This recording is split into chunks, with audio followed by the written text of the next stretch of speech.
চারটা গদ্য এবং চারটা পদ্য থেকে কোনো এমসিকিউ পরীক্ষা আসবেই না, বেশিও হতে পারে। সর্বনিম্ন চারটা গদ্য এবং চারটা পদ্য থেকে কোনো এমসিকিউ পরীক্ষা আসবে না।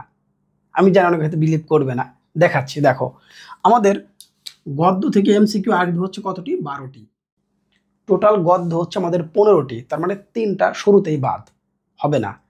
এখন কোন একটা গদ্য থেকে যদি উদ্দীপক নির্ভর প্রশ্ন আসে, যেমন 11 এবং 12 নং প্রশ্ন উত্তর দাও কথার কথা, তাহলে একটা গদ্য থেকে 2টি এমসিকিউ হয়ে গেল। তাহলে সেক্ষেত্রে আর একটা গদ্য কমে যাবে, কারণ কোশ্চেন বাকি আছে আর 10টা। যদি 2টি উদ্দীপক নির্ভর কোশ্চেন হয়, তাহলে সেক্ষেত্রে গদ্য সংখ্যা 6টাও হতে পারে, বলে 6টা গদ্য থেকে কোনো প্রশ্নই আসবে না। একেবারে অনুরূপভাবে পদ্যর ক্ষেত্রেও সেম, মানে কবিতার ক্ষেত্রেও কিন্তু সেম। বলি, যেহেতু 15টি আমাদের কবিতা আছে, সেক্ষেত্রে কিন্তু 5 থেকে 6টির মতো কবিতা থেকে কোনো প্রশ্ন হবে না। এবং কবিতার এমসিকিউগুলো সবচেয়ে ডিফিকাল্ট হয়ে থাকে, কারণ প্রত্যেকটা লাইনের অর্থ তোমাকে জানতে হবে।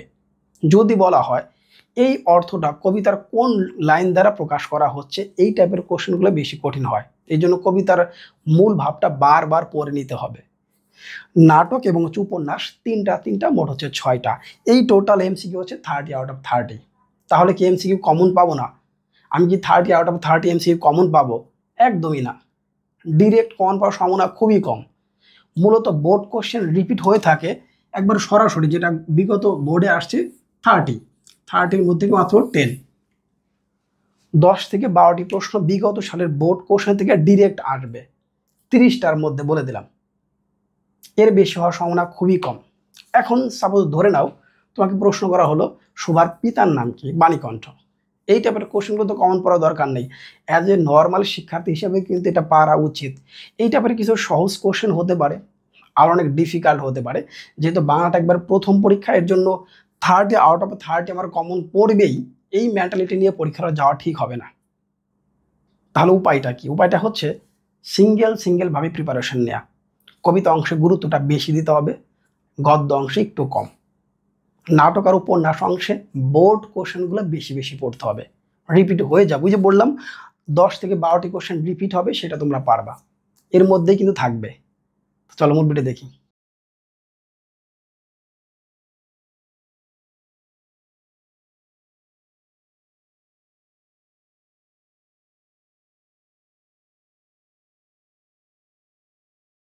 এখন প্রথমে দেখো, আমি বরাবরই তোমাদের বলেছি আজকের সাজেশনটি বা আজকের তোমরা যেটা ভিডিওটি দেখতে পাচ্ছ, এটা একটু অন্যভাবে তোমাদের জন্য তৈরি করছি। গত কয়েক বছরের মতো কিন্তু হবে না। প্রথমে গদ্য 1, শোভা, রবীন্দ্রনাথ ঠাকুর। আমরা মূল বইটা শুরুতে বিশ্লেষণ করব, যেটা আমি বিগত 2-1 বছরে দেইনি। তাহলে এই জন্য এইটা দিতে একটু দেরি হচ্ছিল। অসামান্য প্রতিভাধর ব্যক্তি রবীন্দ্রনাথ ঠাকুর মাত্র 15 বছর বয়সে বনফুল কাব্যগ্রন্থ প্রকাশ করেন। তাহলে কত বছর বয়সে? মাত্র 15 বছর বয়সে কিন্তু এটা প্রকাশ করেন। 1913 সালে গীতাঞ্জলি মানে সং অফারিংস কাব্যের জন্য এশীয়দের মধ্যে সাহিত্যে প্রথম নোবেল পুরস্কার লাভ করেন। তার শেষের কবিতা কিন্তু একটা উপন্যাস। জাস্ট এতটুকু পড়লেই হবে, আমরা যেটা বলে থাকি কবি পরিচিতি থেকে। জাস্ট এতটুকুই পড়বে, আর কিচ্ছু পড়তে হবে না, এটাই পড়বে। শব্দার্থ, যতগুলো শব্দার্থ আছে সেখান থেকে জাস্ট এই কয়েকটা পড়বে। কি? কপল মানে হচ্ছে গাল, বিজন মূর্তি মানে হচ্ছে নির্জন অবস্থা, শুল্কা দ্বাদশী মানে চাঁদের দ্বিতীয় দিন, মুখ মানে হচ্ছে বধির বা বোবা, কিশলয় মানে হচ্ছে গাছের নতুন পাতা, গর্বের কলঙ্ক যে ব্যক্তি বা বস্তুকে পরিবারে নেতিবাচক হিসেবে দেখা হয়, চিরনিস্তব্ধ হৃদয় উপকূল মানে হচ্ছে শান্ত হৃদয়, এটা বোঝানো হয়েছে। এবার আমরা কিছু গুরুত্বপূর্ণ উক্তির ব্যাখ্যা দেখব। তুমি আমাকে যাইতে দিও না মা, শোভার এ কথায় প্রকাশ পায় আসলে এটা হচ্ছে আকুলতা। কিরে শো, তোর নাকি বর পাওয়া গেছে, তুই বিয়ে করতে যাচ্ছিস। প্রতাপের এই কথায় শোভার দুঃখ পাবার কারণ এটা ছিল হচ্ছে অবহেলা। তাহলে মূল কারণ ছিল অবহেলা। পিতামাতার নীরব হৃদয়ভার বলতে শোভা গল্পে মা বাবার হৃদয়ের দুশ্চিন্তাকে আসলে বোঝানো হয়েছে। এটা আমি বিশ্লেষণ তোমাদের জন্য করে দিয়েছি। কালো চোখে তর্জমা করতে হয় না, কারণ চোখের সৌন্দর্য এবং অঙ্গভঙ্গির মাধ্যমে অভিব্যক্তি প্রকাশ পায়, এজন্য। এটা আমরা বুঝে নিলাম। এরপর দেয়া আছে আমার মতো দুটি বাহু বাড়াইয়া তুমিও আমাকে ধরিয়া রাখো। সুভা এই কথা নদী তটকে কিন্তু বলেছিল। তাহলে কাকে বলেছিল? এটা বলা হয়েছে নদী তটকে। আমাকে সবাই ভুলিলে বাঁচি। সুভার এই উক্তিতে প্রকাশ পায় হচ্ছে হতাশা এবং হচ্ছে বেদনা। সুভা মুক্তির আনন্দ খুঁজে পায়, বিপুল নির্বাক প্রকৃতিতে সে মুক্তির আনন্দ খুঁজে পায়। পিতামাতার মনে যে সর্বদা জাগরুক ছিল, কথাটি দ্বারা বোঝানো হয়েছে পিতামাতার দুশ্চিন্তা এবং উদ্বেগ, এটাকে বোঝানো হয়েছে। এরপরে দেখতে পাচ্ছ, কিন্তু বেদনা কি কেহ কখনো ভোলে? এরূপ উক্তির কারণ মনকষ্ট থেকে যায়। তাহলে এটা কিসের কারণ হয়ে থাকে? মনকষ্ট থেকে যায়, মানে মনে কষ্ট থেকে যায়। মর্মবিদ্ধ হরিণী ব্যাধের দিকে যেমন করিয়া তাকায়, সুভা সম্পর্কে এরূপ উপমার কারণ নতুন পরিবেশের অজানা আশঙ্কা এবং প্রিয় এবং পরিচিত পরিবেশ ছেড়ে যাওয়ার কষ্ট, আসলে এটা বোঝানো হয়েছে। সে আপনাকে আপনি দেখিতেছে, ভাবিতেছে, প্রশ্ন করিতেছে এবং বুঝিতে পারিতেছে না। এর কারণ নবযৌবনে পদার্পণ। তাহলে এই বিষয়গুলো আমি বিশ্লেষণ করে দিলাম শুরুতে, এবং প্রত্যেকটা গদ্য এবং পদ্যের এটাই থাকবে, যেন আশা করি মূল বইটা না পড়লেও তোমার মূল বইটা পড়া হয়ে যাবে। এটাই হচ্ছে এই বছর সাজেশনের নতুনত্ব, যেটা গত বছর ছিল না। আরও বেশি বিশ্লেষণ করা হয়েছে। যেখানে 21টি, 22টি, 23টি কমন ছিল, ইনশাল্লাহ এই বছর 25, 26, 30টি পর্যন্ত কমন পাবেন, বিশ্বাস রাখি। এবং যারা এটা এখন থেকে ফলো করবেন, চিন্তা করে দেখো এটা তৈরি করে তাহলে কীরকম সময় ব্যয় হতে পারে পুরো বইটা বিশ্লেষণ করার পর। প্রথম এমসিকিউ আমাদের আজকে, সুভা সাধারণের দৃষ্টিপথ থেকে নিজেকে গোপন রাখতে সচেষ্ট ছিল কেন? কেন সে সচেষ্ট ছিল? কারণ বিধাতার অভিশাপ স্বরূপ মনে করে, এজন্য। চণ্ডীপুর গ্রামের মেয়ে সুভার সঙ্গীদের মধ্যে ভাষা বিশিষ্ট জীব বলা হয়েছে কাকে? আমরা জানি এটা প্রতাপকে বলা হয়েছে। সুভা কার পায়ের কাছে বসে মুখের দিকে চেয়ে কাঁদতে লাগলো? এটা কার পায়ের দিকে? এটা হবে বাবার। কে সুভার গা চাটতো? দেখতে পাচ্ছ, পাঙ্গলি। ছোট মেয়েটির নাম সুভাষিনী রাখে কে? এটা হচ্ছে বাণীকণ্ঠ, মানে তার বাবা। সুভা আপনাকে আপনি দেখিতেছে কেন? বয়স সন্ধিকালে উপনীত বলে। হয়ে গেল আমাদের 6টি এমসিকিউ। আমরা যাই পরেরটায়। সুভাকে তার মা গর্ভের কলঙ্ক মনে করেন, কেননা সুভা বাক প্রতিবন্ধী বলে। তাহলে সুভার মা গর্ভের কলঙ্ক মনে করেছিলেন কারণ সে হচ্ছে বাক প্রতিবন্ধী। কে সুভার মর্যাদা বুঝতো? এটা বলা হয়েছে প্রতাপের কথা। সুভা কখন নদী তটে শস্প সজ্জায় লুটিয়ে পড়ে? শুল্কা দ্বাদশীর রাতে। তাহলে দেখতে পাচ্ছ উত্তরটা আমরা দেখতে পাই শুল্কা দ্বাদশীর রাতে, মানে চাঁদের দ্বিতীয় যেটা বলা হয়েছে। সুভা গল্পে উল্লেখিত গম্ভীর নিস্তব্ধ পাতালপুরী কেমন? এটা হচ্ছে মণিদীপ্ত। তাহলে গম্ভীর নিস্তব্ধ পাতালপুরী হবে মণিদীপ্ত। সুভা গল্পে পিতামাতার মনে কি সর্বদা জাগরুক ছিল? আমরা জানি সুভাষিনী মানে সুভাকেই বলা হয়েছে। সুভা শয়ন গৃহ হইতে বাহির হইয়া কোথায় লুটিয়া পড়ে? এটা হচ্ছে নদী তটে। সুভা গোসাইদের ছেলে প্রতাপকে আশ্চর্য করার চেষ্টা করতে চাইতো, কারণ নিজের গুরুত্ব প্রকাশের আশায়। আর একটা হচ্ছে নিছক আনন্দের অভিপ্রায়ে। লাস্টে বলা হয়েছে তার মনে একটু জায়গা করে নেয়ার লোভে। আসলে আমরা উত্তর দেখতে পাচ্ছি 1 আর হচ্ছে 3।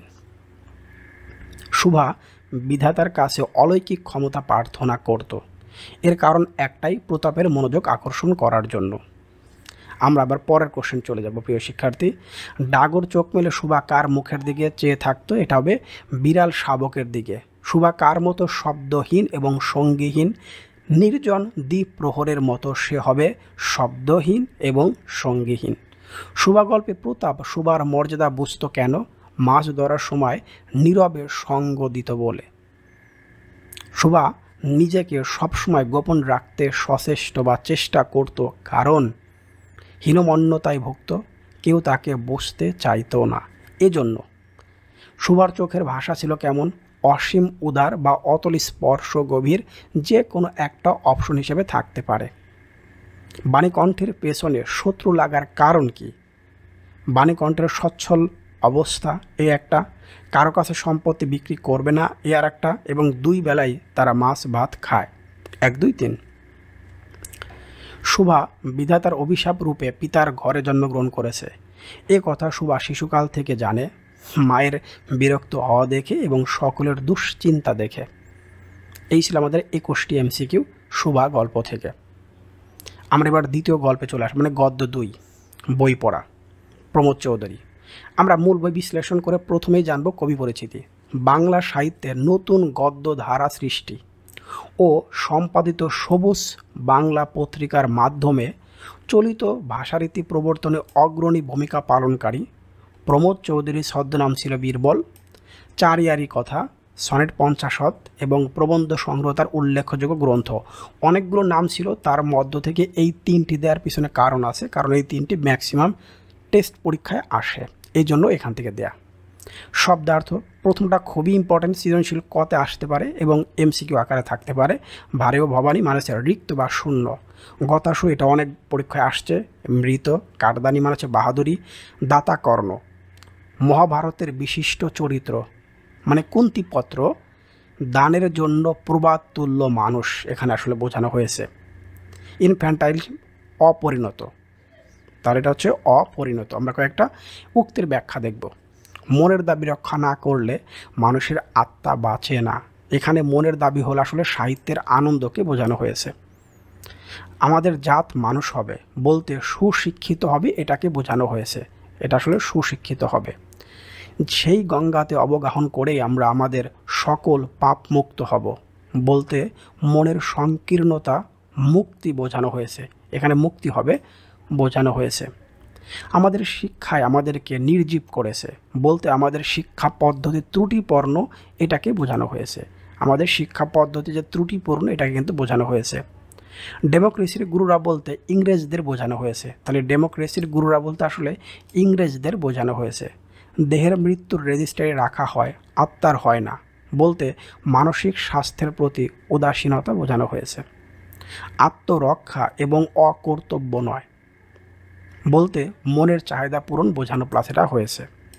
এই তো হয়ে গেল আমাদের। আরেকটা আছে বিশ্লেষণ, যা মানে যারা হাজারখানা ল রিপোর্ট কিনেন তারা কখনো একখানা কাব্যগ্রন্থ কিনতে প্রস্তুত নন বলতে অর্জন সাপেক্ষ এবং গ্রহণ ক্ষমতা সাপেক্ষ বোঝানো হয়েছে। অর্জন সাপেক্ষ এবং গ্রহণ ক্ষমতাও কিন্তু সাপেক্ষ বোঝানো হয়েছে। সুশিক্ষিত লোক মাত্রই স্বশিক্ষিত, তাহলে এই লাইনগুলো আমরা মূল গদ্য থেকে জানলাম। এখন আমাদের সম্পূর্ণ এমসিকিউ এবং সৃজনশীল পড়াটা বা এটা প্র্যাকটিস করাটা সহজ হবে। মানুষের মনকে সরল, সচল, সরাগ ও সমৃদ্ধ করার ভার কিসের উপর ন্যস্ত হয়েছে? সাহিত্যের। প্রমোদ চৌধুরীর মতে আজকের বাজারে অভাব নেই। কাদের অভাব নেই? আমরা দেখতে পাচ্ছি এটা হবে বিদ্যাদাতার এবং দাতা কর্ণের কোনো অভাব নেই। প্রতিটি মানুষ তার নিজের শক্তি এবং রুচি অনুযায়ী নিজের মনকে নিজের চেষ্টায় আত্মার রাজ্যে জ্ঞানের পথে এগিয়ে নিয়ে যেতে পারেন। কিভাবে? লাইব্রেরি বদান্যতায়, লাইব্রেরির প্রতিষ্ঠার মাধ্যমে। তাহলে লাইব্রেরি প্রতিষ্ঠার মাধ্যমে এই কাজটা তারা করতে পারে। এরপর দেখতে পাচ্ছি স্কুল কলেজের শিক্ষাকে মারাত্মক বলার কারণ কি? স্বশিক্ষিত হবার শক্তি নষ্ট করে দেয় বলে এটাকে মারাত্মক বলা হয়েছে। বই পড়া প্রবন্ধে লেখক লাইব্রেরিকে কিসের উপরে স্থান দিয়েছেন? স্কুল কলেজের উপরে স্থান দিয়েছেন। স্কুল কলেজে যেটা শেখা হয় তার চেয়ে উপরে এটাকে স্থান দিয়েছেন। আমরা একটা উদ্দীপক দেখতে পাচ্ছি, তার মানে এই গদ্য থেকে উদ্দীপক এই টাইপের হবে। মিনা নিয়মিত লাইব্রেরিতে গিয়ে পড়াশোনা করে, কিন্তু তানিয়া মনে করে লাইব্রেরিতে অন্য বই পড়লে সময় নষ্ট হবে, ক্লাসে প্রথম হওয়া যাবে না। উদ্দীপকে মিনার কাজে বই পড়া প্রবন্ধের কোন দিকটি প্রকাশিত হয়েছে? স্বশিক্ষিত হওয়া। আর উদ্দীপকের তানিয়ার মতো মানুষেরা লাইব্রেরির গুরুত্ব অনুভব করে না, অবশ্যই সঠিক। সাহিত্য চর্চার সুফল সম্বন্ধে সন্দিহান, এটাও সঠিক। কি সেই স্পর্শে মানুষের মন প্রাণ সজীব, সতেজ এবং সরাগ হয়ে ওঠে, যেটা আমরা প্রথম এমসিকিউ দেখলাম, আনন্দ। বই পড়া প্রবন্ধে উল্লেখিত মা চরিত্রটি কার বা কিসের প্রতিনিধিত্ব করে? শিক্ষা পদ্ধতির। প্রমোদ চৌধুরীর মতে কোনটি সাক্ষাৎভাবে উদরপূর্তির কাজে লাগে না? সাহিত্য।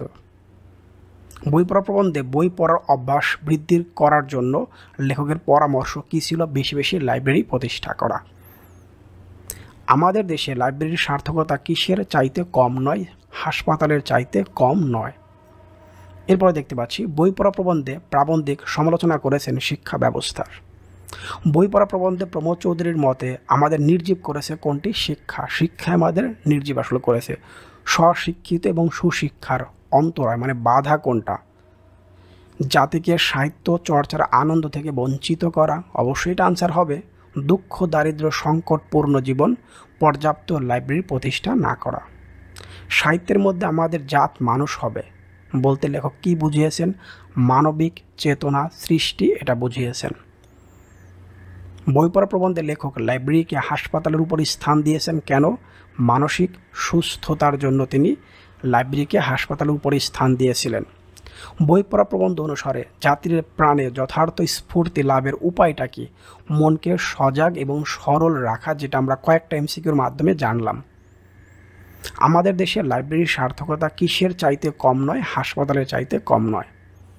প্রমোদ চৌধুরীর মতে দর্শনের চর্চা হয় কোথায়? গুহায় হয়। গুহায় দর্শনের চর্চার কথা বলা হয়েছে। একজন যথার্থ শিক্ষকের সার্থকতা সেখানে যদি শিক্ষার্থীর খেলাধুলায় উন্নতি হয়, আত্মা উদ্বোধিত হয়, অন্তর্নিহিত প্রচ্ছন্ন শক্তি জাগ্রত হয়। এই টাইপের প্রশ্নগুলো কমন না পড়লেও একটু সচেতন থেকে তুমি আনসার করতে পারবে। বই পড়া এবং শিক্ষা ও মনসত্ব প্রবন্ধ দুটির মূল আলোচ্য বিষয় মোটামুটি একই রকম, জ্ঞান চর্চা এবং আত্মার মুক্তি। ব্যাধি সংক্রামক, স্বাস্থ্য নয়। বই পড়া প্রবন্ধে কোন প্রসঙ্গে এই কথা বলা হয়েছে? ডেমোক্রেসির দোষ আত্মসাৎ প্রসঙ্গে। মনোরাজ্যের ঐশ্বর্যের সন্ধান দিতে পারেন শিক্ষক। বই পড়া সম্বন্ধে জাতির প্রাণে যথার্থ স্ফূর্তি লাভের উপায় কি? এটা আমরা একবার পড়ে আসছি, আর একবার রিপিট হয়ে গেছে। মনকে সজাগ, সরল এবং সরাগ রাখা।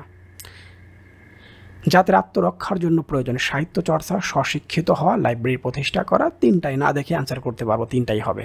বাঙালিদের ধারণা শিক্ষা তাদের গায়ের জ্বালা দূর করবে, চোখের জল দূর করবে, ধর্ম ছড়া থেকে বঞ্চিত করবে। 1 আর 2। দেখো আমরা 3 নাম্বার চলে আসলাম, অভাগের স্বর্গ, শরৎচন্দ্র চট্টোপাধ্যায়। তার সম্পর্কে আমরা কিছু জানবো।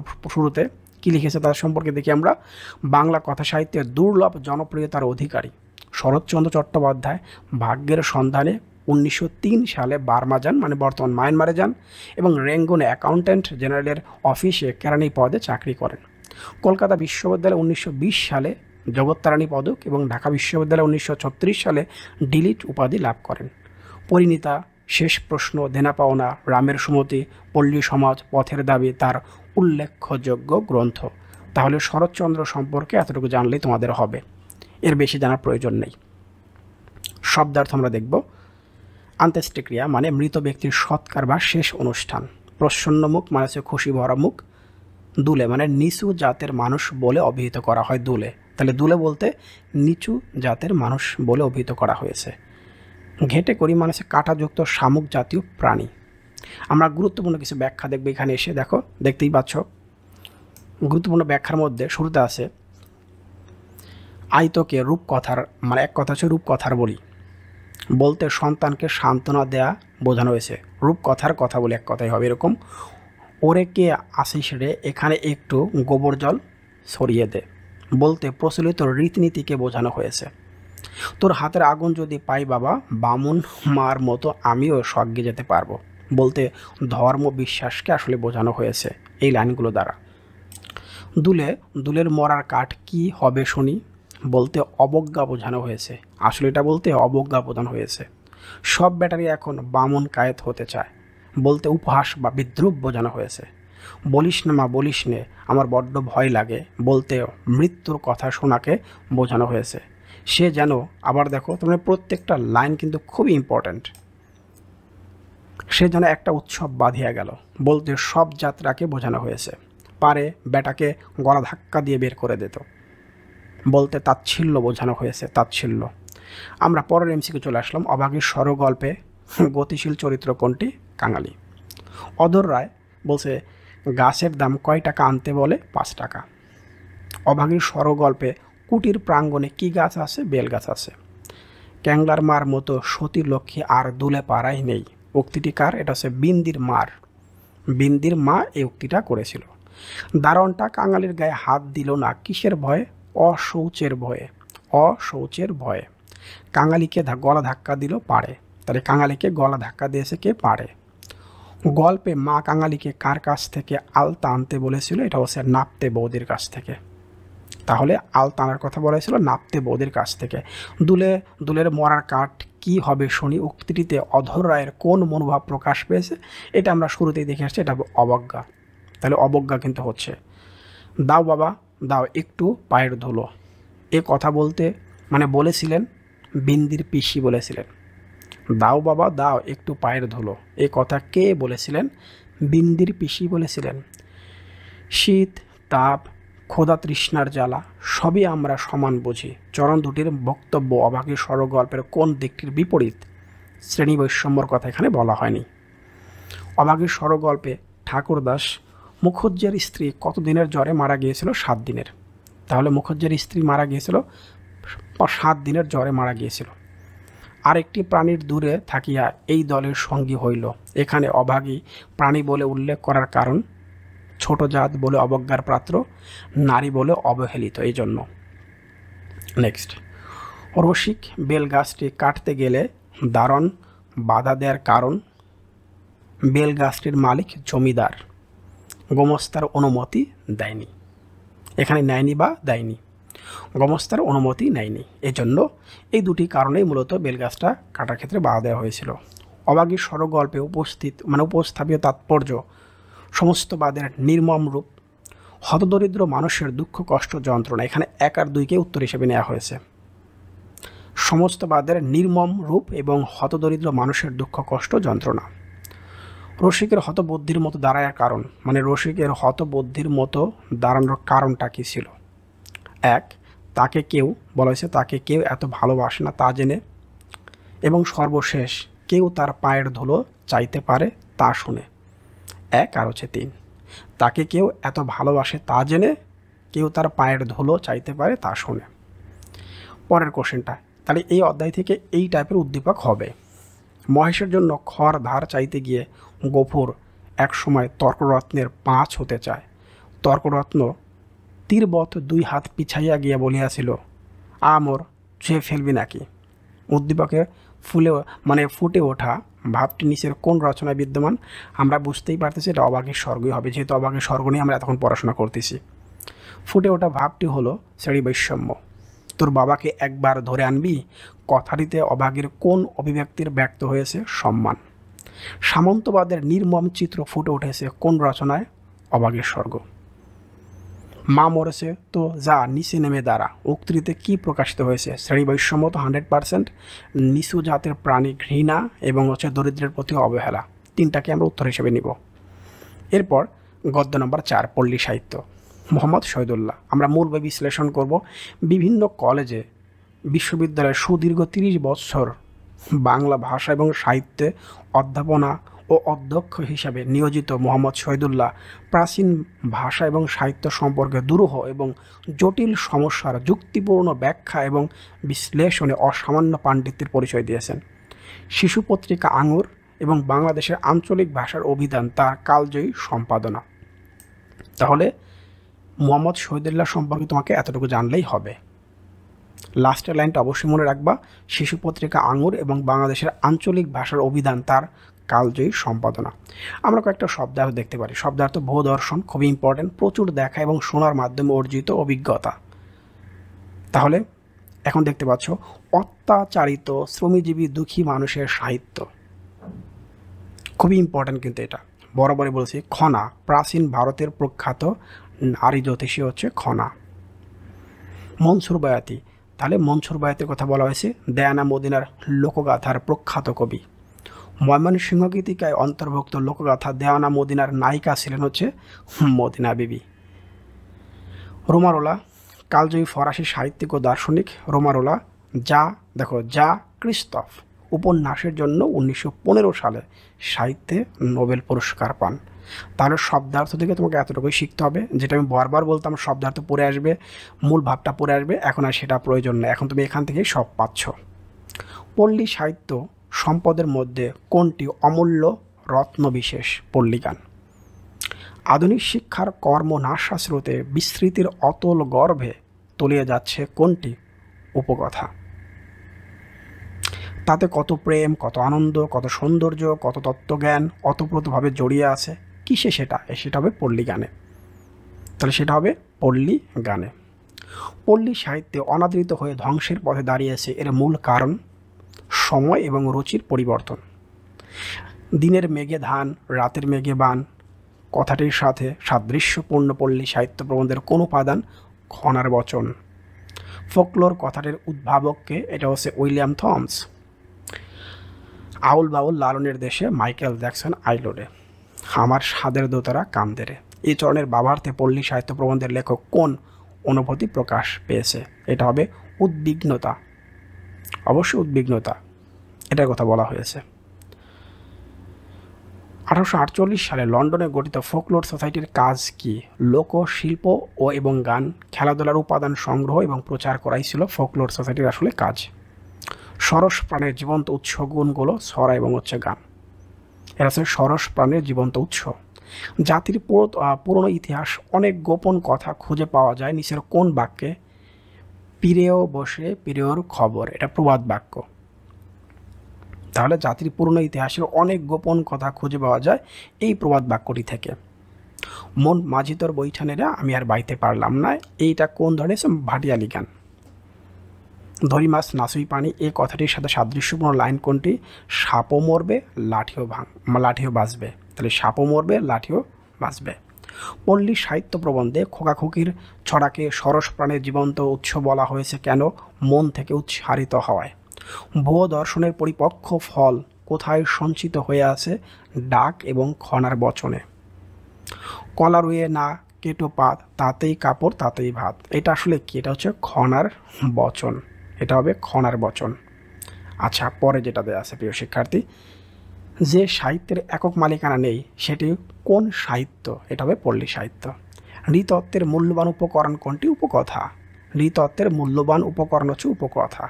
ফরাসি দার্শনিক ও সাহিত্যিক রোমারোলা কত তারিখে মৃত্যুবরণ করেন?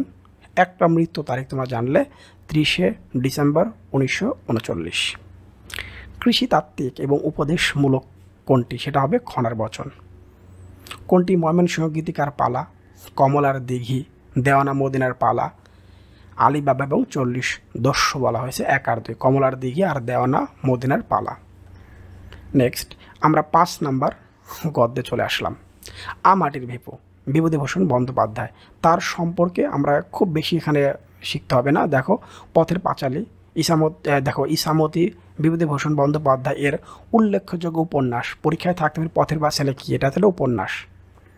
ইসামতি উপন্যাসের জন্য তিনি রবীন্দ্র পুরস্কারে ভূষিত হন। তিনি কোন উপন্যাসের জন্য রবীন্দ্র পুরস্কারে ভূষিত হন? সেটা হবে ইসামতি। জাস্ট এটুকু জানলেই হবে। আমরা এখানে কিছু শব্দও দেখতে পাচ্ছি। রোয়াক মানে ঘরের সামনের খোলা জায়গা বা বারান্দা। পিজরা পোলের আসামি মানে খাঁচায় পড়ে থাকা অবহেলিত আসামির মতো অর্থে বোঝানো হয়েছে। গরাদ মানে জানালার দিক, মানে জানালার শিক, এটা হবে জানালার শিক।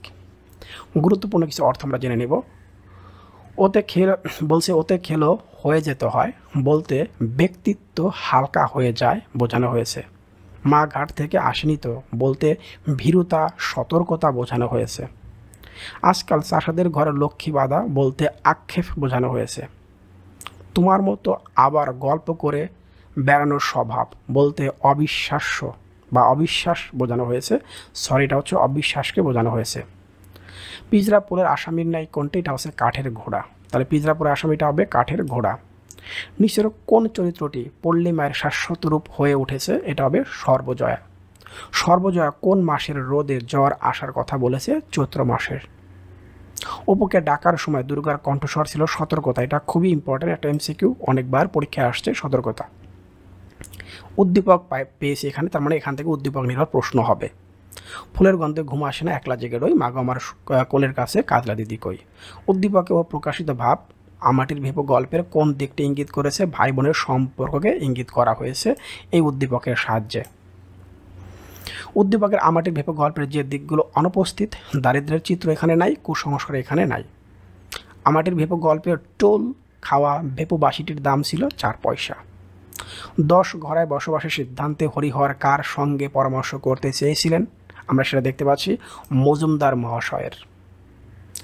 মাটির ভেপু গল্পে এক কথায় কাদের ডোবার ধারের, খেয়াল করে দেখো, আম গাছটায় গুটি ধরেছে, সেটা হবে কি? পটলীদের। হরিহরের রায়ের জ্ঞাতি ভ্রাতাকে সে ছিল নীলমণি রায়। তিনি ছিলেন নীলমণি রায়। তোমরা চাইলে দেখো পাশে উত্তর দেওয়া আছে, এইভাবে দিতে পারি, অথবা উত্তরটা আগে দাগিয়ে রাখতে পারি, যেটা তোমাদের সুবিধা হয় তোমরা কমেন্টস করে কিন্তু অবশ্যই এটা জানাবে। আমাটির ভেপো গল্পের মূল সুর কি? আসলে মূল সুরটা ছিল চিরায়ত শৈশব, প্রকৃতির সাথে জীবনের মিল, এটা হবে। এরপর দেখতে পাচ্ছ আমাটির ভেপো গল্পের সমাপ্তিতে কোন বিষয় প্রকাশ পেয়েছে? সমাপ্তিতে প্রকৃতির প্রতি দুর্গার আকর্ষণ। প্রকৃতির প্রতি দুর্গার আকর্ষণকে আসলে বোঝানো হয়েছে। আরেকটা আমরা ছোট্ট একটা দেখতে পাচ্ছি, তেলের ভার ছুলে মা মারবে যে, আমার কাপড় যে বাসি। ওপর এ উক্তিতে তৎকালীন সমাজের কোন দিকটি ফুটে উঠেছে? সেটা আসলে হবে কুসংস্কার। ফুটে উঠেছে কুসংস্কার। রায়বাড়িতে হরিহরের বেতন ছিল কত টাকা? এইটা ছিল হচ্ছে 8 টাকা। কোন একটা প্রশ্ন উত্তর নিয়ে কনফিউশন থাকলে অবশ্যই মূল বইয়ের উৎস, পেজ নাম্বার সহ বলবে, আমার জন্য সুবিধা হয় মিলিয়ে দেখতে। তার স্বর একটু সতর্কতা মিশ্রিত। এখানে কার স্বরের কথা বলা হয়েছে? এটা আমরা আগে দেখে আসছি, দুর্গার। এটা হবে দুর্গার। এরপর দেখতে পাচ্ছি আমরা কলের পুতুলের মতো অপু কি লুকিয়ে ফেললো? এটা হবে কি? লক্ষ্মী সুপ্রির কড়িগুলো। আজকাল চাহাদের ঘরে লক্ষ্মী বাঁধা, ভদ্র লোকেরাই হয়ে পড়েছে হা ভাত জো ভাত। হরিহরের উক্তিতে প্রকাশ পেয়েছে কি? আসলে আক্ষেপ প্রকাশ পেয়েছে, আক্ষেপ। গঙ্গা যমুনা খেলিতে কোনটি সযত্নে বাক্সে রাখা হয়েছে? সেটা হবে খান কতক খাপড়ার কুচি, এটা রাখা হয়েছে। ফটিক সারাক্ষণ মাঠে ঘাটে ঘুরে বেড়ায়, সব বিষয়ে তার জানার অসীম আগ্রহ। ফটিক চরিত্রের সাথে অপু দুর্গার যে দিক থেকে সাদৃশ্যপূর্ণ মানে মিল আছে, সেটা হবে কি? সবগুলো কৌতূহলপ্রবণ আছে, চঞ্চলতা আছে এবং ঘনিষ্ঠ মানে প্রকৃত ঘনিষ্ঠ। দুর্গা কতটি ররা ফলের বিচি কুড়িয়ে এনেছিল? তাহলে কতটি ররা ফলের বিচি কুড়িয়ে এনেছিল আমরা দেখতে পাচ্ছি, সেটা হবে হচ্ছে কয়টি? 26টি। তাহলে 26টি ররা ফুলের বিচি কুড়িয়ে এনেছিল। সে বাদর কোথায়? এখানে কাকে বাদর বলা হয়েছে? আমরা জানি এটা অপুকে বাদর বলা হয়েছে। আমাটির ভেপো গল্পটি শিশু কিশোরদের মনে কিসের অনুপ্রেরণা যোগাবে? সেটা হবে প্রকৃতিমুখী হওয়ার। আমরা প্রথমে দেখতে পাচ্ছি নিম গাছ, এটা কে লিখেছেন? বনফুল। আমরা মূল বইটা বিশ্লেষণ করব। আমি নিশ্চিত এই বিশ্লেষণগুলো তুমি অন্য কোথাও পাবে না, এমনকি কোনো গাইড পুস্তক, টেস্ট পেপারে তোমরা কিন্তু পাবে না। বনফুলের প্রকৃত নাম বলাইচাঁদ মুখোপাধ্যায়। তিনি 1918 সালে শনিবারের চিঠিতে ব্যঙ্গ কবিতা বা প্যারোডি লিখে সাহিত্য অঙ্গনে প্রবেশ করেন। তিনি প্রবাসী পত্রিকায় 1 পাতা 8 পাতার গল্প লিখতেন। তার গল্পগুলো আকারে ছোট অথচ বক্তব্যে তাৎপর্যপূর্ণ। বাস্তব জীবনের এবং জ্ঞান বিজ্ঞানের বিচিত্র উপাদান তার গল্পে ও উপন্যাসে, এখানে উপন্যাসে হবে, উপন্যাসে সুনিপুণভাবে প্রকাশিত হয়েছে। এই তো হয়ে গেল। তুমি দেখো আমি এখানে যেভাবে করে তার কবি পরিচিতি বা তার সম্পর্কে কিছু লিখেছি, সেটা কিন্তু মূল বইয়ের সাথে প্রাসঙ্গিক, এবং মূল বইয়ের কত সালে জন্মগ্রহণ করেছেন, কত সালে মৃত্যুগ্রহণ করেছেন, এগুলো পড়তে হবে না, এগুলো এখন পরীক্ষায় আসে না। খুব বেশি জোর হলে একটা এমসিকিউ আসতে পারে, কত সালে জন্মগ্রহণ করেছেন বা কত সালে মৃত্যুবরণ করেছেন। তোমরা 24 সাল বা আগের যে কোনো বোর্ডের কোশ্চেন দেখো, তাহলে এখন বুঝতে পারবে। সেই আগের গদ বাধা নিয়ম ফলো করবে না বলে মৃত্যু সাল, জন্মসাল এগুলো মুখস্থ করতে হবে, একদমই দরকার নেই। আমি যতটুকু দিয়েছি ঠিক ততটুকুই। এখন আমরা এখান থেকে কিছু শব্দার্থ দেখব। অব্যর্থ, যা বিফল হবে না। শিকড়, সাংসারিক বন্ধন অর্থে এখানে ব্যবহার করা হয়েছে এই গদ্যতে, সাংসারিক বন্ধন অর্থে। শিকড় ঢাইশূন্য হবে। অনেক দূর চলে গেছে, এইখানে আসলে বলতে বোঝানো হয়েছে বইয়ের সংসারের জালে চারদিকে আবদ্ধ হওয়াকে বোঝানো হয়েছে এইখানে। এখন আমরা দেখব যেখানে কিছু ইম্পর্টেন্ট লাইন আমরা দেখব। ইম্পর্টেন্ট লাইনের মধ্যে দেখতে পাচ্ছি আমরা, বাড়ির পিছনে আবর্জনার স্তূপের মধ্যে দাঁড়িয়ে রইল সে। এখানে আবর্জনা বলতে আসলে বোঝানো হয়েছে পারিবারিক অবহেলা। এক ঝাঁক নক্ষত্র নেমে এসেছে যেন নীল আকাশ থেকে সবুজ সাগরে, সাগর মানে সমুদ্রে বা সাগরে যেটা বোঝানো হয়। এখানে নক্ষত্র বলতে বোঝানো হয়েছে নিম গাছের ফুলের বাহারকে।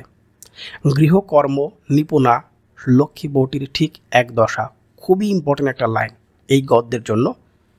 বলতে বোঝানো হয়েছে নারীর অবহেলা এবং অনাদরের জীবন। আমরা এবার মূল এমসিকিউতে চলে আসলাম। দেখো এখান থেকে আমাদের মূল এমসিকিউটা শুরু হচ্ছে।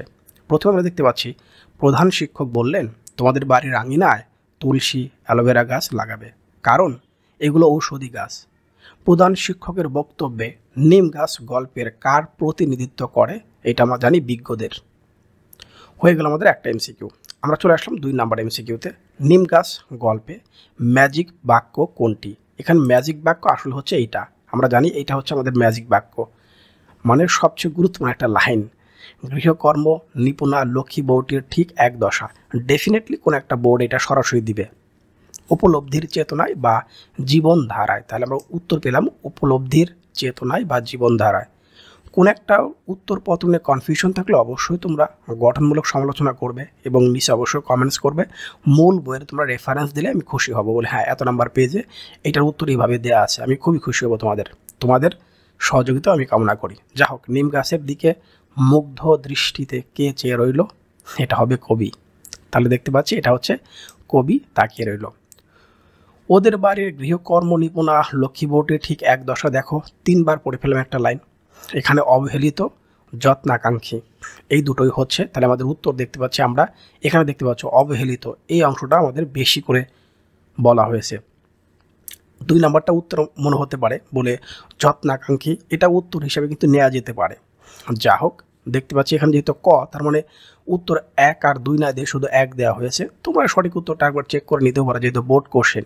আচ্ছা, তুমি সুন্দর তাই চেয়ে থাকি প্রিয়, সে কি মোর অপরাধ।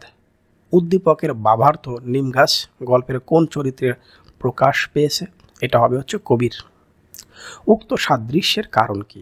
সাদৃশ্যের কারণ হচ্ছে রূপের প্রশংসা করা হয়েছে। অবশ্যই রূপের প্রশংসা করা হয়েছে, বলা হয়েছে এখানে, এটা ছিল কবি। নিচের উদ্দীপকটি পড়ে দেখতে পাচ্ছি আমরা সন্তানহীনা বিধবা আয়াতুন বিবির পোড়া ভিটা পাহারা দিতেই বুড়ো হয়েছে পোষা কুকুর ভুলো, মানে ভুলো নামে একটা কুকুরের কথা বলা হয়েছে। কে না খেয়েই দিন কাটে, তাদের ভুলোকে কেউ খাবারের লোভ দেখিয়েও নিতে যেতে পারে না। অর্থাৎ উদ্দীপকের ভুলোর সাথে নিম গাছ গল্পের লক্ষ্মী বউ যে দিক দিয়ে সাদৃশ্যপূর্ণ সেটা হবে আত্মত্যাগে। হ্যাঁ, তার আত্মত্যাগের মহিমা। পৃথিবীতে একমাত্র প্রভুভক্ত সবচেয়ে বেশি, সেটা হচ্ছে কুকুর। উক্ত সাদৃশ্যের উদাহরণ নিচের কোন উক্তিতে মেলে? কিন্তু মাটির গভীরে তার শিকড়। হ্যাঁ, মানে একেবারে লেগে আছে। ইচ্ছে করতে লাগলো লোকটার সঙ্গে চলে যায়। তাহলে 1 আর হচ্ছে 2 আমরা দেখতে পাচ্ছি উত্তর হিসেবে নেওয়া হয়েছে। তার উত্তর আমরা নেব হচ্ছে 1 আর হচ্ছে 2। এখন দেখব আমরা রাহেলা বেগম স্বামী এবং শাশুড়ির অনেক অত্যাচার সহ্য করে, তবুও সন্তানের টানে এই সংসারে পড়ে আছে। উদ্দীপকের রাহেলা বেগমের সাথে নিচের কোন চরিত্রের সাদৃশ্য রয়েছে? বাড়ির লক্ষ্মী বউটি। আমি এই গদ্য থেকে অনেকগুলো উদ্দীপক নির্ভর প্রশ্ন দিয়েছি। তাহলে ইতিমধ্যে প্রিয় শিক্ষার্থী তোমরা বুঝে গেছো এই গদ্য থেকে উদ্দীপক নির্ভর প্রশ্ন আসার সম্ভাবনা সবচেয়ে বেশি। সেম এটাই আসবে তা কিন্তু না, ঠিক এই রকম একটা কাহিনী দিয়ে দিবে। উক্ত সাদৃশ্যের কারণ হলো অসহায়ত্ব, সংসারের মায়া এবং দায়িত্ববোধ। হ্যাঁ, 3টাই উত্তর হিসাব হবে। এগুলো প্র্যাকটিস না করলে এক্সাম হলে গিয়ে মনে হবে 3টাই হবে, 1 2 হবে না 1 3 হবে, এরকম কিন্তু মনে হবে এক্সাম হলে গিয়ে। অতএব খুব ভালো মতো এটা খেয়াল রাখতে হবে। নিম গাছ গল্পে নিম গাছটি কার প্রতীক? আমরা জানি এটা হচ্ছে একজন সর্বংসহায়া নারীর কথা বলা হয়েছে। প্রতীকী গল্প নিম গাছ গল্পের মনোভাবটা, মানে মূল ভাবটা আসলে কী ছিল? আমরা এটা জানি, এটা হচ্ছে অবদান সত্ত্বেও নারীর অবমূল্যায়ন। নিম গাছ বাড়ির পাশে গজালে বিজ্ঞরা খুশি হন কেন? এটা উপকারী এজন্য। বাড়ির পিছনে আবর্জনার স্তূপের মধ্যেই দাঁড়িয়ে রইল সে, এখানে বলা হয় পারিবারিক অবহেলার কথা বলা হয়েছে। আবর্জনা যেটা আমরা আগেই শুরুতে দেখে আসছি, বিশ্লেষণে দেখে আসছি। এক ঝাঁক নক্ষত্র নেমে এসেছে, এটাও আমরা জানি, ইতিমধ্যে আমরা পড়ে আসছি এটা, সেটা হবে নিম গাছের ফুলের বাহারকে বলা হয়েছে। নিচের কোনটি অব্যর্থ শব্দের সমার্থক শব্দ? এটা হবে কি অমোঘ। আমরা উপেক্ষিত শক্তির উদ্বোধন এটা দেখব কাজী ইসলামের, এখানে কোনো ব্যাখ্যা আমি দেইনি। তাহলে প্রিয় শিক্ষার্থী আমরা এখন এই এমসিকিউগুলো পড়ার আগে আমরা একটা তোমরা ছোট্ট করে দেখে আসো আমার কোন কোর্সগুলো চালু আছে সেটা তোমরা দেখে আসতে পারো। চাইলে এটা মিস করতেও পারো, সমস্যা নেই। তবে আমার কোন কোর্সের মূল্য কতটুকু সেটা তোমরা কিন্তু জানতে পারবে, চাইলে জয়েন করতেই পারো। 10 তারিখের আগে যদি জয়েন করো তাহলে ভালো একটা ডিসকাউন্ট তোমরা পাচ্ছ। গণিতে পাশ করতে চাই, মাত্র 12টি সৃজনশীল প্রশ্ন করলেই হবে এবং পাশে হচ্ছে মাত্র 3টা রেকর্ডের ক্লাসে দেখলেই হবে। গণিতে 100 পেতে চাই, তাহলে 54টি সৃজনশীল প্রশ্ন, সাথে থাকবে হচ্ছে 199টি এমসিকিউ। এর বাইরে একটাও করার প্রয়োজন নেই, মূল বইটাও আর করতে হবে না, যেভাবে আমি সাজেশনটি সাজিয়েছি। সকল বিষয়ের পিডিএফ সাজেশন তোমরা পাবে। আজকে দেখবে, যেহেতু আজকে তোমরা এই ভিডিওটি দেখতেছো, প্রত্যেকটা ভিডিওর সাথে এখন এর লিঙ্ক আকারে থাকবে। এখন পর্যন্ত 578 জন শিক্ষার্থী পিডিএফ সাজেশন এবং গণিত কোর্সটি ক্রয় করে ফেলেছে। এখানে প্রায় 50 জনের মতো টিচার আছে যারা এটা ক্রয় করেছেন। টিচার আলহামদুলিল্লাহ প্রায় সকল বোর্ডের সমস্ত ডিস্ট্রিক্টেই আমার শিক্ষার্থী এবং আমার প্রিয় সহযোদ্ধারা আছেন। আলহামদুলিল্লাহ বিষয়গুলো 100% কমনের কথা বলতেছি কেন, প্রশ্ন কমন দেওয়ার দায়িত্ব হচ্ছে আমার, আর বাকিটুকু আপনি করবেন। প্রশ্ন কমন নিয়ে বিন্দু মাত্র সন্দেহ থাকবে না। আমি আবারও বলতেছি, যদি আপনি সাজেশনটি ক্রয় করতে চান যে কোনো বিষয়ের, শুধুমাত্র গণিত স্পেশাল রেকর্ডেড ক্লাসগুলো আপনি পাবেন, যেহেতু গণিত একবার কোর্স আকারে আপনি পাচ্ছেন। স্পেশাল গণিতে কি থাকবে সেটা একটু বলে দিই। সৃজনশীল 54টি আগে বলে দিয়েছি, আর এখানে মিনিমাম 8টা সৃজনশীল প্রশ্ন পরীক্ষায় কমন পাবেন, আর এমসিকিউ 199টি উত্তর ব্যাখ্যা সহ সৃজনশীল উত্তর ব্যাখ্যা সহ রেকর্ডেড ক্লাস থাকবে। এবং আবারও দেখতে পাচ্ছেন একটা জ্যামিতির স্পেশাল শিট থাকবে। এই জ্যামিতি শিটটা পড়ার পর যদি জ্যামিতি উপপাদ্য না বোঝো বা না করতে পারো তাহলে এটা পাপ হবে। 131টি স্কুলের প্রশ্ন বিশ্লেষণ করে সেখান থেকে 70টি স্কুলের লিস্ট তোমাদের দিয়ে দেবো, তুমি চাইলে সেটা করতে পারো, নাও করতে পারো, অ্যাজ এ উইশ। একইভাবে উচ্চতর গণিত, এরপরে সকল বিভাগের মধ্যে বাংলা প্রথম পত্র, দ্বিতীয় পত্র, ইংরেজি প্রথম দ্বিতীয় পত্র এবং কমন সাবজেক্টগুলো 3টে একত্রে নিলে কী হবে, বিজ্ঞান বিভাগের বিষয়গুলো আছে, ব্যবসায় শিক্ষার বিষয়গুলো আছে, মানবিক বিভাগ, সব বিভাগের সবগুলো সাবজেক্ট রয়েছে। আমি দেখতে পাচ্ছি বিজ্ঞানের যদি সবগুলো সাবজেক্ট আমি নিতে চাই, মোট 13টি সাবজেক্ট, অনেকগুলো সাবজেক্ট কিন্তু প্রিয় শিক্ষার্থী, 5100 টাকা। প্রত্যেকটা সাবজেক্টই সিঙ্গেলভাবে মাত্র 510 টাকা করে। শুধুমাত্র ম্যাথমেটিক্স মানে জেনারেল ম্যাথটাই হচ্ছে 1020 টাকা। ব্যবসায় শিক্ষায় 12টি সাবজেক্ট 4880 টাকা। মানবিক বিভাগের ক্ষেত্রেও সেম। আবার বলছি, প্রশ্ন কমন তো এটা 100%। এখানে তোমরা দুটো নাম্বার দেখতে পাচ্ছ, এখানে বিকাশ যে নাম্বারটা দেখতে পাচ্ছ এই নাম্বারটা কিন্তু আমার হোয়াটসঅ্যাপ করা আছে, তোমরা এখানে নক করতে পারো। আর তোমরা যদি আমাকে ফোন দাও মানে কল দাও, আবারও বলতেছি, সেই ক্ষেত্রে যে কাজটা করবে, আমি যেহেতু একেবারে ফজরের নামাজের পরে ঘুমাই, দ্যাটস ওয়াই 11টা বা 12টা পর্যন্ত আমাকে ফোন দিবে না। দুপুর 12টার পর থেকে যে কোনো সময় আমাকে ফোন দিতে পারো তোমরা। সবচেয়ে ভালো হয় হোয়াটসঅ্যাপ SMS দিলেই হয়, বলে আমি ক্রয় করতে চাই, এতটুকুই। আর নগদ নাম্বারটা দেখতে পাচ্ছ, টাকা পাঠানোর পর কোন নাম্বার থেকে টাকা পাঠিয়েছে জাস্ট লাস্টে 4টা নাম্বার দিলেই হবে। আবার বলছি, প্রশ্ন কমন দিব 100%, সেটা যে সাবজেক্টই হোক না কেন, একেবারে কৃষি পর্যন্ত। উপেক্ষিত শক্তির উদ্বোধন প্রবন্ধে ছোটলোক সম্প্রদায় আমাদের দেশের কত আনা, এটা হচ্ছে 10 আনা। আমাদের দেশে জনশক্তি বা গণতন্ত্র গঠিত না হওয়ার কারণটা কি, এটা হবে হচ্ছে শ্রমজীবীদের উপেক্ষা করা, মানে অবহেলা করা। উপেক্ষিত শক্তির উদ্বোধন প্রবন্ধ মতে আজ আমাদের এত অধপতনের কারণটা কি, সেটা হচ্ছে মেহনতি মানে শ্রমজীবী মানুষের প্রতি অবহেলা। একই কথা বলা হচ্ছে বারবার। উপেক্ষিত শক্তি উদ্বোধন প্রবন্ধে ফুটে উঠেছে সাম্যবাদী মানসিকতা, অবশ্যই মর্যাদাবান জাতি গঠন, এটার কথা বলা হয়েছে বৈষম্যহীন সমাজ প্রতিষ্ঠা, তাহলে উত্তর 1, 2, 3 আকারে নেওয়া হয়েছে। এরপর আমরা দেখতে পাচ্ছি হচ্ছে আজ আমাদের সেই শক্তিকে বলিলে চলবে না, বলতে বোঝানো হয়েছে সভ্যতার উন্নয়নে প্রাকৃত জনের অবদান, এটা সঠিক। দেশ গঠনে আমজনতার প্রয়োজনীয়তা, জাতি গঠনে সাধারণ মানুষের গুরুত্ব। তাহা হইলে আজ তাহাকে কেউ মানিত, তাকে মানার কারণটা কী ছিল, এটা ছিল আভিজাত্য গৌরব না থাকায়। রাজবন্দির জবানবন্দি কোন জাতীয় রচনা, এটা আসলে হবে হচ্ছে প্রবন্ধ। তাহলে রাজবন্দির জবানবন্দি এটা হবে আসলে প্রবন্ধ, দেখতে পাচ্ছি আমরা। শত বৎসর ধরে প্রাণপণে চেষ্টা সত্ত্বেও আমাদের জনশক্তিতে উদ্বুদ্ধ করতে ব্যর্থ হওয়ার কারণটা কি, সেটা ছিল হচ্ছে ছোট লোকদের প্রতি অনুদান মনোভাব। আমরা তাহাদিগকে উপেক্ষা করিতে আসিতেছি। এ বাক্যে তাহাদিগকে বলতে কাদের বোঝানো হয়েছে, ছোট লোক সম্প্রদায়কে। উপেক্ষিত শক্তির উদ্বোধন প্রবন্ধে কি প্রকাশ পেয়েছে, সাম্যবাদী মানসিকতা, এটা রিপিট হয়ে গেল। আমরা এখানে দেখতে পাচ্ছি রচিত উপন্যাস কোনটা, এটা হবে কি কুহেলিকা। চক্রবাক, ছায়ানট, কুহেলিক এবং প্রলয় শিখা দেওয়া আছে, সেক্ষেত্রে কুহেলিক হবে উপন্যাস। এরপর আমি চলে আসবো হচ্ছে শিক্ষা মনুষ্যত্ব। শিক্ষা ও মনুষ্যত্বে মোতায়ের হোসেন চৌধুরী। অর্থ চিন্তার নিগড়ে সকলে বন্দী বলতে কোনটি বোঝানো হয়েছে, অর্থ মানে অন্ন বস্ত্রের ব্যবস্থা করা।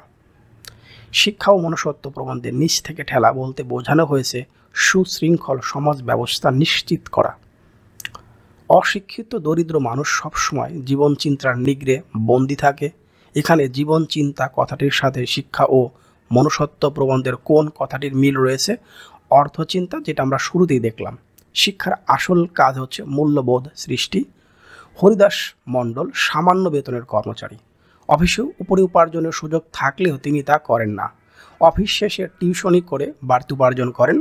হরিদাস মণ্ডলের, এখানে মণ্ডলের হবে, তোমরা বুঝে নেবা ক্ষেত্রে শিক্ষা ও মনুষ্যত্বের প্রবন্ধের যে কথাটি প্রযোজ্য। শিক্ষা তার জীবনে সোনা ফলিয়েছে, শিক্ষা তার অন্তরের ব্যাপার। তাহলে আমরা দেখতে পাচ্ছি 2 নাম্বার যে অপশনটা দেওয়া আছে এখানে, শিক্ষা তার বাইরের ব্যাপার, এটা হবে না। এটা ছাড়া বাকি দুটো উত্তর হিসেবে আমরা দেখতে পাচ্ছি। যেসব মানুষ অর্থ চিন্তায় নিমগ্ন তার সক্ষম নয়, মানে তারা সক্ষম নয়, তারা সক্ষম নয় মুক্তি লাভে, মনুষ্যত্ব অর্জনে, জীবনকে উপভোগ করতে। আমরা এখানে 3টাই উত্তর করতে পারবো। এই টাইপের প্রশ্ন কমন না পড়লেও সমস্যা নেই, আমরা উত্তর করতে পারবো। একটু সময় নিয়ে, একটু বুঝে ধীরে সুস্থে দেখতে হবে। আচ্ছা, এরপরে দেখি আমরা, মানুষ ছিল সরল, ছিল ধর্মবল, এখন সবাই পাগল, বড়লোক হইতাম। শিক্ষা ও মনুষ্যত্ব প্রবন্ধের কোন কথাগুলো উদ্দীপকের শেষ বাক্যের প্রতিনিধিত্ব করে? সবাই পাগল, বড়লোক হইতাম। আসলে অর্থচিন্তার নিগ্রে সকলে বন্দী। উচ্চ শিক্ষিত ও ছোট পদের চাকরি করেও টাকা পয়সার প্রতি তার কোনো লোভ নেই। উদ্দীপকের তপুর মধ্যে শিক্ষা ও মনুষ্যত্ব প্রবন্ধের কোন দিকটি উপস্থিত? মূল্যবোধ। শিক্ষা ও মনুষ্যত্ব প্রবন্ধ অনুসারে মানুষের মুক্তির জন্য প্রয়োজন জীবসত্তার ঘরটির শৃঙ্খলা নিশ্চিত করা, মনুষ্যত্বের স্বাদ পাইয়ে দেয়া। তাহলে 1 এবং 2 উত্তর হিসেবে নিচ্ছি আমরা। কারারুদ্ধ আহার তৃপ্ত মানুষের মূল্য কতটুকু? এই মানুষগুলো কারা? যারা অর্থ সাধনায় ব্যস্ত। মানব সত্তা বলতে লেখক বুঝিয়েছেন মানুষের অস্তিত্ব, শিক্ষার মাধ্যম মনুষ্যত্ব। এই টাইপের কোশ্চেনও কমন পড়ার প্রয়োজন নাই, একজন কমন সেন্স আমরা বলে থাকি, মানুষের অস্তিত্ব এবং মনুষ্যত্ব। আত্মিক মৃত্যু মানে আত্মার মৃত্যু, স্বাভাবিক মৃত্যু না, এটা হবে নৈতিক অবক্ষয় আর মূল্যবোধের অবক্ষয়। এটাও বুঝতে পারছি, উত্তর 2 এবং 3 হবে। শিক্ষা ও মনুষ্যত্ব প্রবন্ধের লেখক মানুষের জীবনকে তুলনা করেছেন কোন বিষয়টির মাধ্যমে? একটি দোতলা ঘরের সাথে তুলনা করেছেন। আচ্ছা, এরপরে দেখতে পাচ্ছি আমরা, শিক্ষা মানব জীবনে তখনই সোনা ফলাবে যখন মানুষ অর্থ চিন্তা থেকে মুক্তি পাবে, জীবন সাধনায় ব্রত হবে এবং শেষে বলা হয়েছে খুদ পিপাসায় মত্ত হবে। আমরা দেখতে পাচ্ছি উত্তর 1 এবং 2 আকারে প্লাস দেওয়া আছে। এবং একটু বললাম সময় নেই এই টাইপের প্রশ্নগুলো দেখবে। এখানে উদ্দীপক নির্ভর প্রশ্ন আমি কম দিয়েছি, মানে এখানে উদ্দীপক নির্ভর প্রশ্ন খুব কম মানে খুব বেশি একটা আসে না, আসে কোনো একটা বোর্ডে হয়তো থাকবে, কিন্তু আমি আগে নিম গাছের কথা বললাম, সেখানে উদ্দীপক নির্ভর প্রশ্ন বেশি আসবে। প্রবাস বন্ধু। চিনির রসে ভেজানো ঘিয়ে ভাজা দ্রব্যটির নামটা কি? পান্তুয়া। প্রবাস বন্ধু গল্পের লেখকেরা অধিক শোকে পাথর হওয়ার কারণটা কি ছিল? খাবারের আধিক্য। প্রবাস বন্ধু রচনায় লেখক কোন খাবারটি ফিরিয়ে দিয়েছিলেন? ফালুদা। প্রবাস বন্ধু রচনায় দুম্বার মাংসের গামলার কোনটিকে লেখকের চোখে অপান্তেয় মনে হয়েছিল? এটা স্যার আলো দেখে। রূপারে নাই তো শেষ তোমার, আমার প্রিয় জন্মভূমি, ভালোবাসি সবুজের সমারোহ, সত্যি অপরূপ তুমি। উদ্দীপকের সাথে কোন রচনাটির সদৃশ্য রয়েছে? প্রবাস বন্ধু। যেহেতু আমরা এখন এইটা পড়তেছি, খুব সহজেই বুঝতেছি এটা প্রবাস বন্ধু হবে, কিন্তু যখন 30টা MCQ দেওয়া হবে তখন যে এটাই হবে তার মানে গল্পের বা সেই নাটক, উপন্যাস, গদ্য, পদ্য সেটার মূল ভাব না জানলে এই টাইপের প্রশ্ন উত্তর করাটা কঠিন হয়ে পড়বে। আচ্ছা, এরপর আমরা দেখি হচ্ছে উদ্দীপকটি কোন দিক থেকে সাদৃশ্যপূর্ণ? স্মৃতিকাতরতা, স্বদেশপ্রেম, প্রকৃতির বর্ণনা। আমরা উত্তর দেখতে পাচ্ছি 1, 2, 3 তিনটাই। স্মৃতিকাতরতা সম্ভবত হবে না, তারপরেও তোমরা একটু ভালো করে দেখো, তোমাদের প্রতি এটাই অনুরোধ রইল। সম্ভবত এটা উত্তর লাস্টে 2 আর 3 হবে। স্বদেশপ্রেম এবং প্রকৃতির বর্ণনা এটা হওয়ার সম্ভাবনাই বেশি। তারপরে তোমরা এটা চেক করে দেখো, আমাকে কমেন্টস করে জানাতে পারো, আমি আরেকবার চেক করে দেখব। কার গোয়াল কে দেয় ধোয়া?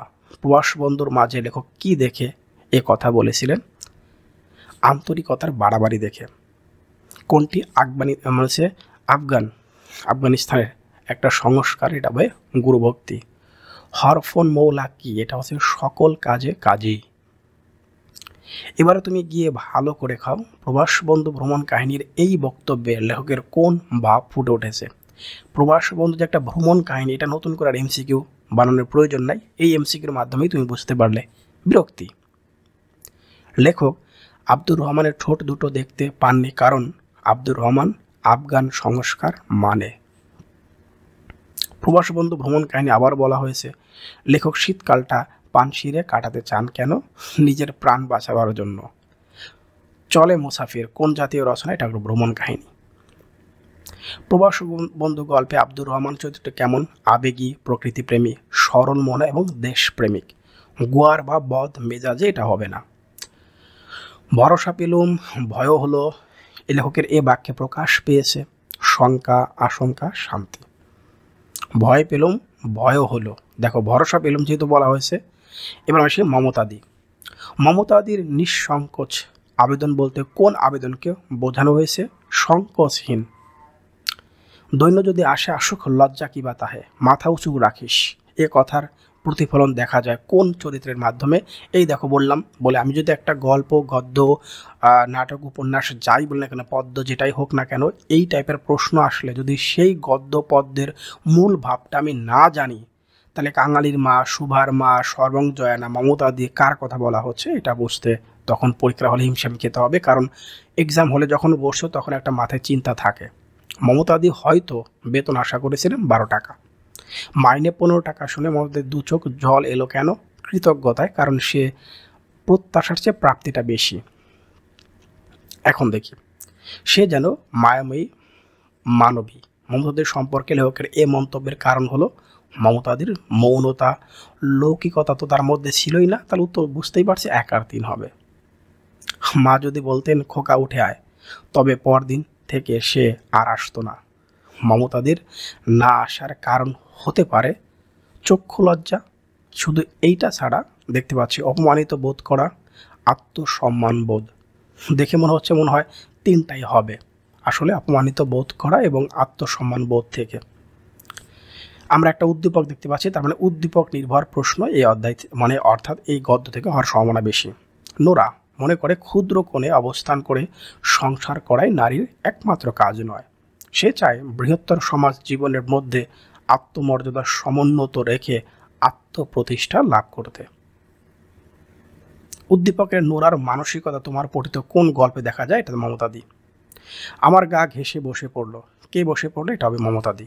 ঘরে আর একটি জিনিস ছিল, মমতাদি গল্পের এই বাক্যে জিনিসটা হলো 5 বছর পাঁচেকের ছেলে, মানে ছেলের কথা বলা হয়েছে, 5 বছরের একটা ছেলে।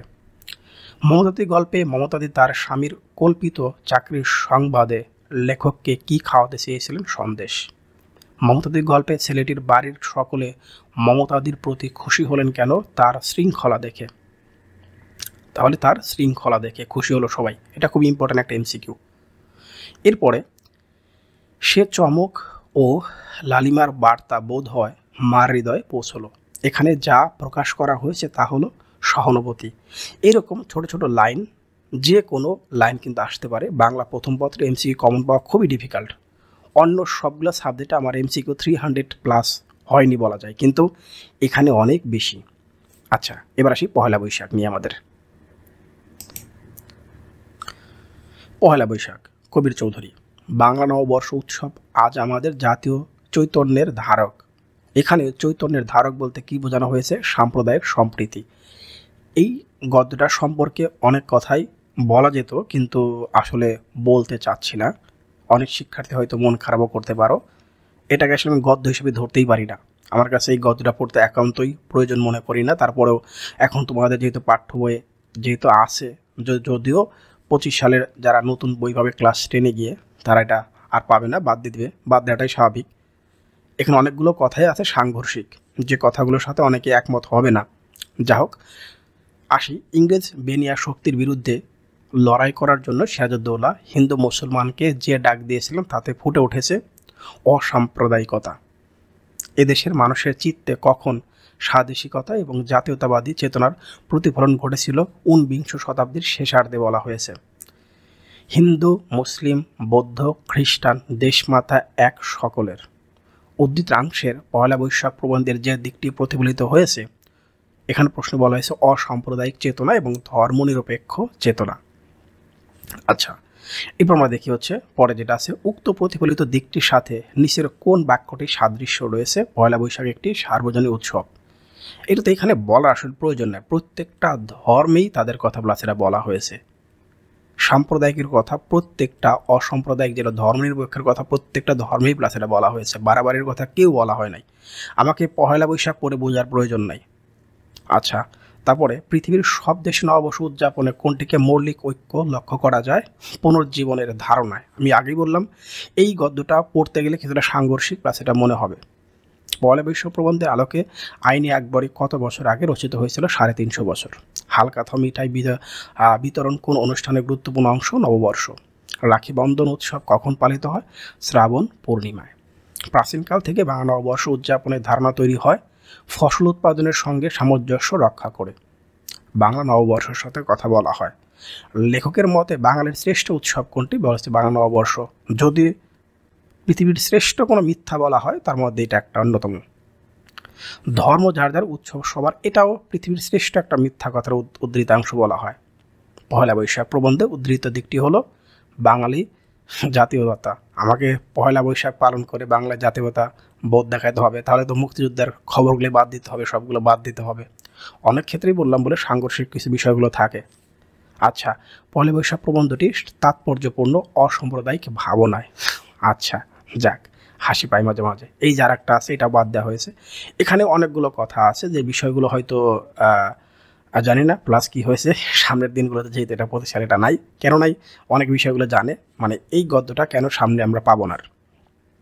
বুদ্ধিজীবী এবং শিল্পীরা কিসের মুখে সই দিতে বাধ্য হয়েছেন? বেয়োনেট।